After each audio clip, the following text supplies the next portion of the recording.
What's up, guys? Welcome to another pregnancy update. But if you're new here, hello, welcome. My name is Allie and I am currently 22 weeks pregnant with baby number 2. Baby girl, yes, a girl. She is due in June. And my firstborn, my son Lincoln, is 19, close to 20 months old. So in today's video, instead of talking about typical symptoms, cravings, all of those little things, I need to talk about something that has totally rocked my world the past couple weeks. Everything else kind of seems insignificant, so for the sake of time, I'm just going to dive right in to talking about my diagnosis of placenta previa. Like I said, getting this diagnosis completely turned my world upside down, and I'm just now getting to a point where I feel like I can open up and talk about it out loud. I've spent the last couple weeks really just processing everything, and it's been a lot, and I want to make this video. I want to document this journey because I do feel really alone in this, and I know I can't be the only one that's feeling alone in a scary pregnancy with a lot of unknowns and a lot of questions. So if you are going through this, or you've gone through this, or your pregnancy is especially difficult for some other reason, just know you're not alone. So I'm going to share my feelings, my experience from my perspective. Maybe you can relate a little bit. Maybe it can give you a little bit of comfort in knowing that you're not crazy to feel the things that you're feeling and all of that. So without further ado, I'm just going to start talking about all of this, starting at the beginning. Going back about 2.5 weeks now to when I had my 20-week anatomy scan. I was exactly 20 weeks. Went into the doctor and they did the ultrasound, and then I was scheduled to meet with the OB after the ultrasound was over just to review everything. So went in for the ultrasound. They were checking out baby girl, doing measurements. Of course, there's always a little bit of like nerves going into that because this is the first time that they're really taking a close look at the baby, making sure that things are where they're supposed to be, growing how they need to be. So I was already nervous going into this appointment, but I was reassured when the ultrasound tech kept on saying, oh, she looks great, looks great, looks great. And I could see when she was doing the measurements that everything was tracking right at about 20 weeks. So everything was on track that way. Things shifted when she's like, well, have you ever had a transvaginal ultrasound? And I was like, no. No, why? And so she said that's what she needed to do next.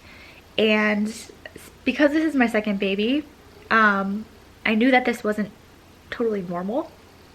So I was kind of caught off guard by that. And just also the fact that she wasn't really saying much about what she was seeing around the baby. So I just had this feeling deep down that something wasn't totally normal. And because she was the ultrasound tech, she really, I don't think was liable, legal, whatever, allowed to like really give her opinion or anything. So I had to wait.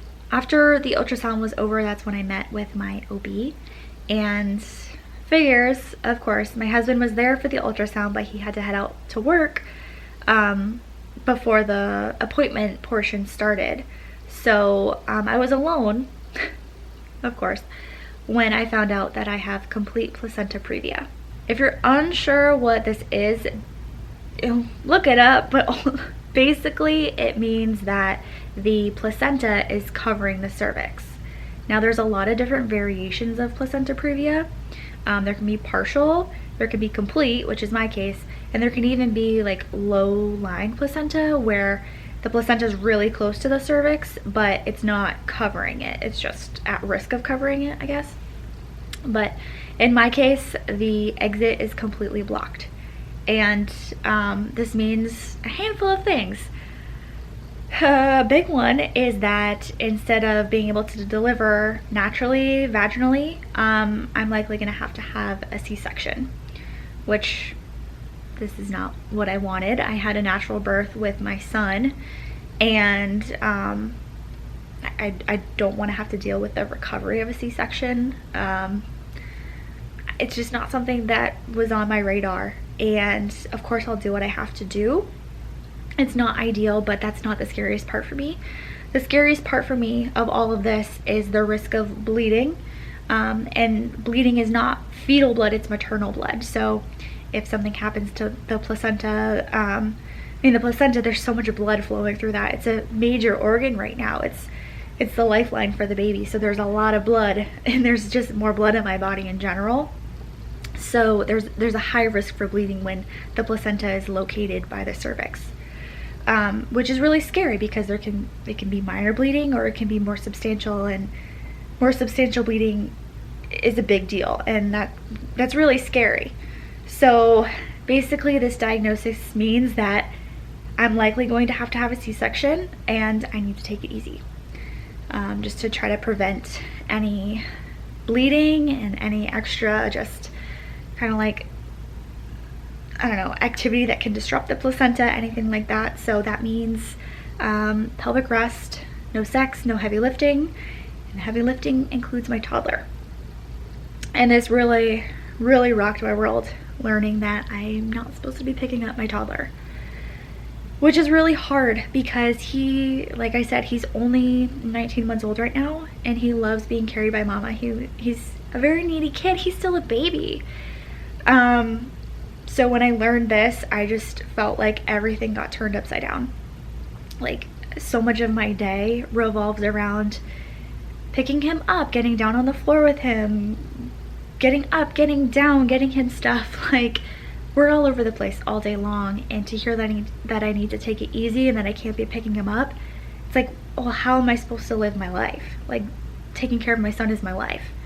I mean, thankfully, I no longer work a full-time job outside of the house, so that's not a factor that I had to deal with in like figuring out. But caring for my child all day long, like, I was at a loss. I was at a loss. But thankfully, I have family close by. My mom has a flexible work schedule, and she has been able to step up and help out so much. And I literally do not know what I would do without her, because she's been a huge help. And my husband, he's like the sole breadwinner for our family. He has to go to work. He has an important job, and he, as much as he would love to be around and be able to take care of me and Lincoln all day long, like, he has to work. So that was just a big thing to overcome, and I'm still struggling with it. It's so hard to want to do so much for your child, but like, know that you really can't, and trying to find that balance between caring for my child that I see in the flesh every day and that I've already birthed, to also caring for the child that I'm carrying, and I need her to stay in there and grow as long as she can. So it's this delicate balancing act that's really, really challenging. So I received that initial diagnosis on a Wednesday, and it took me a few days to kind of like process it all.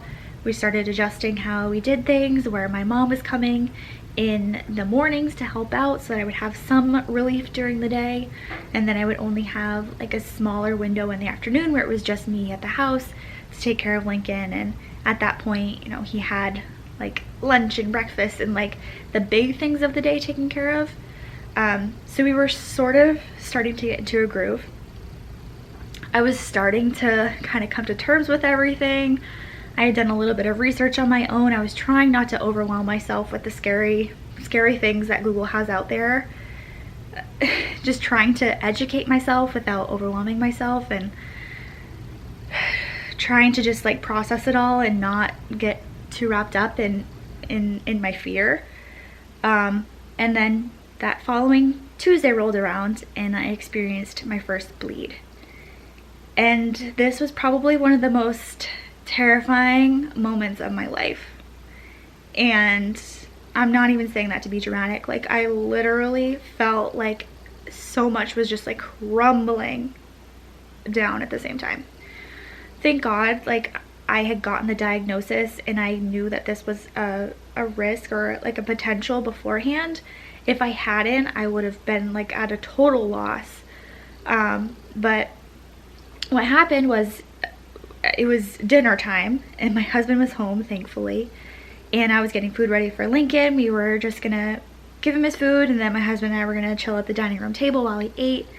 And like, as I was getting it ready, I just felt kind of crampy. I was ready to go sit down. I was like ready to relax. We're sitting down, we're talking, and then I just didn't feel right. Like, it almost felt like I was getting my period kind of thing. So I immediately went to the bathroom. Sorry if this is going to be TMI, but it is what it is. And I wiped a little bit. There was a little bit of blood, and then there was just more blood every time I wiped. And ultimately there ended up being like a small pool of blood at the bottom of the toilet. And I was just shaking and freaking out. I just, like, tears just started streaming down my face, because like I knew this was a possibility, but it was like I didn't think it was gonna happen to me, you know, because I was being so careful. That day I had gone out to the store. I took it really easy. My mom had taken Lincoln to her house for the day. Like, I napped on the couch most of the day. Like, it was just like, as much as I knew it could happen, it was unexpected. So thankfully we have other family close by too. My husband called them immediately and said, hey, I don't know if we're gonna have to go to the hospital, but can you come over and help? I went upstairs. I went to the bathroom again. There was still blood coming out. I put on a pad and I called the doctor immediately. And because it was after hours, I talked to a nurse, and she was going to have the on-call doctor call me, and the on-call doctor called me within 5 minutes, and I explained what was going on, and she said, you know, just where you're at in your pregnancy and the nature of having placenta previa, there's really nothing we can do unless you're filling up a pad with blood or you're like profusely bleeding. You just put your feet up and take it easy and monitor it closely, and we'll just hope it stops, and that's the end of it. And this just was so frustrating for me to, first of all, go through this, and just, when you have some sort of problem, you want there to be a solution. You want someone to be able to be like, okay, this is why this is happening. This is what you can do to solve it. It's going to be okay. But to feel like I didn't get any answers and that I was just kind of left there to like wait it out sucked. Like, it was, I just like felt so alone in that.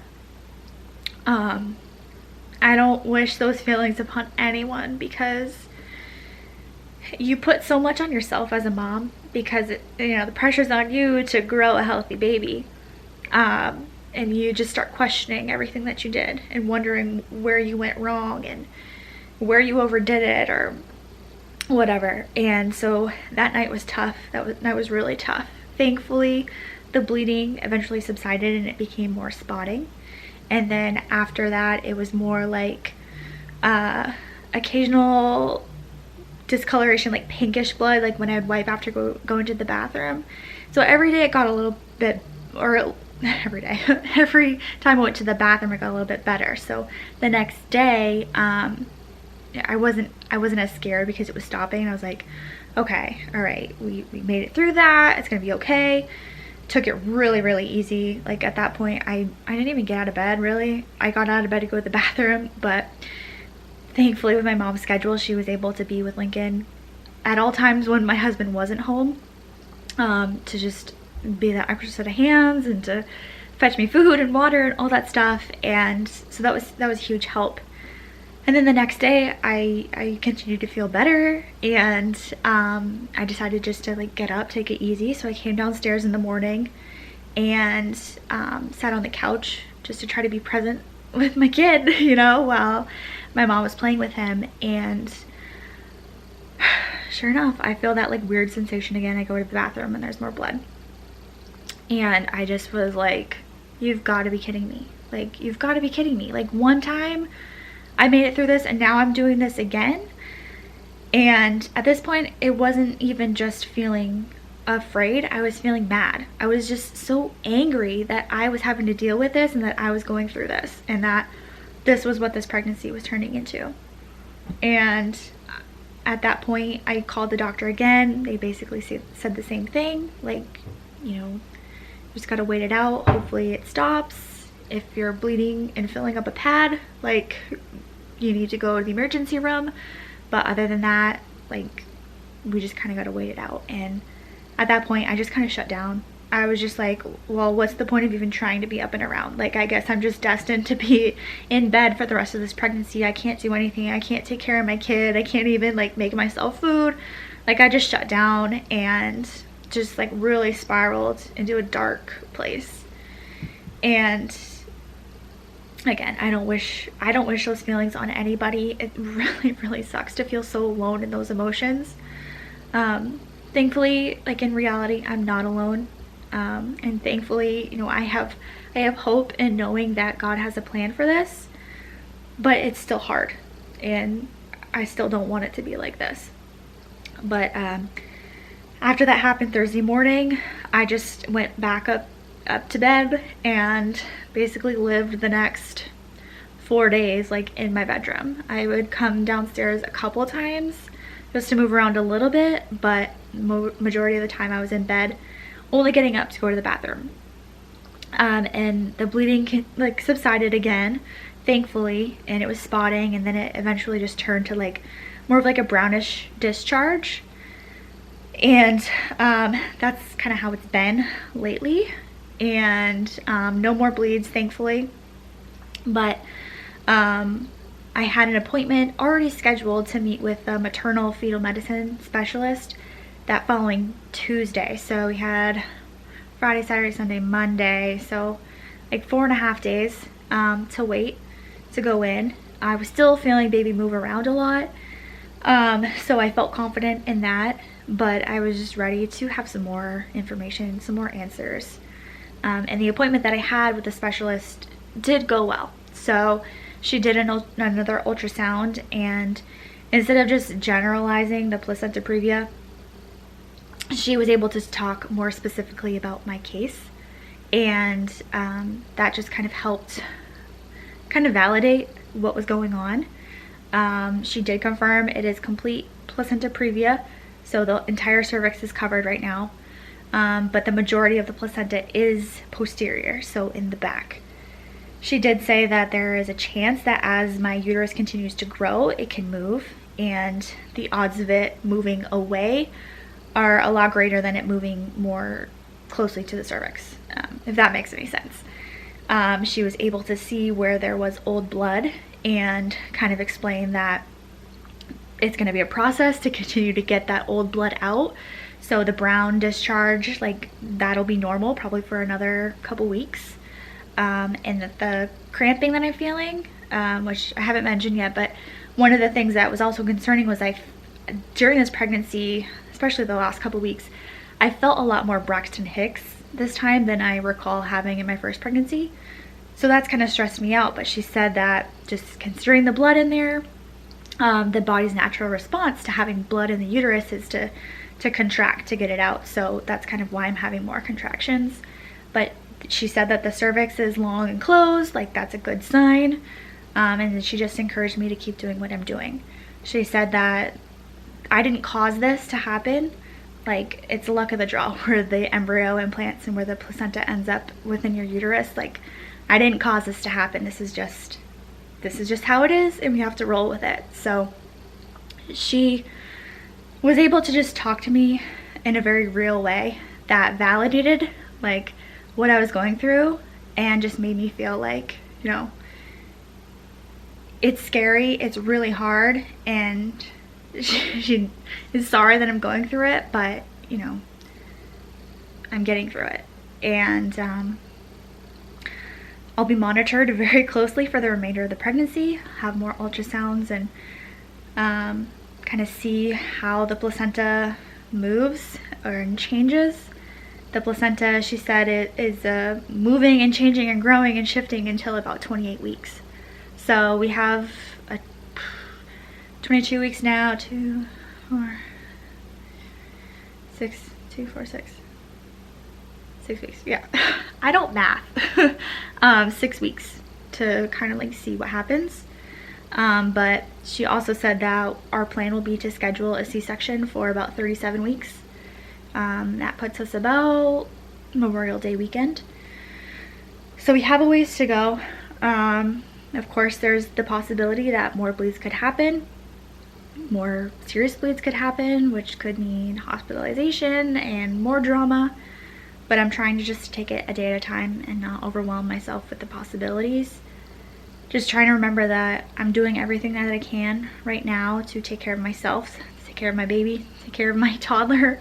Of course, my camera just cut out because I'm just rambling, and this isn't really going the way that I intended it to go, but I'm just kind of letting the emotions flow here. But I will wrap this up for now.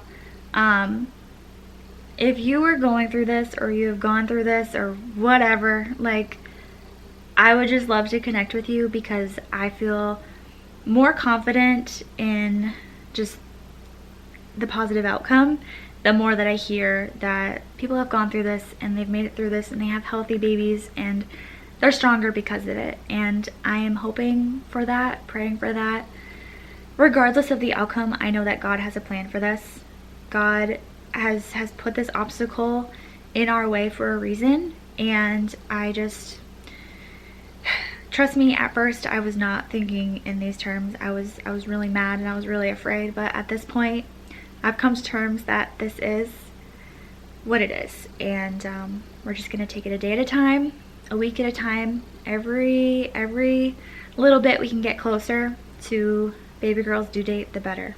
So I will keep you posted as to what's happening and talk more about this in upcoming pregnancy updates. But for now, I will close this out with a bump shot and just see what happens. Thank you so much for watching. Please give this video a thumbs up if you are going through this kind of thing too and you can relate. If you haven't already, please subscribe, and I will see you in the next video. Thanks. Bye.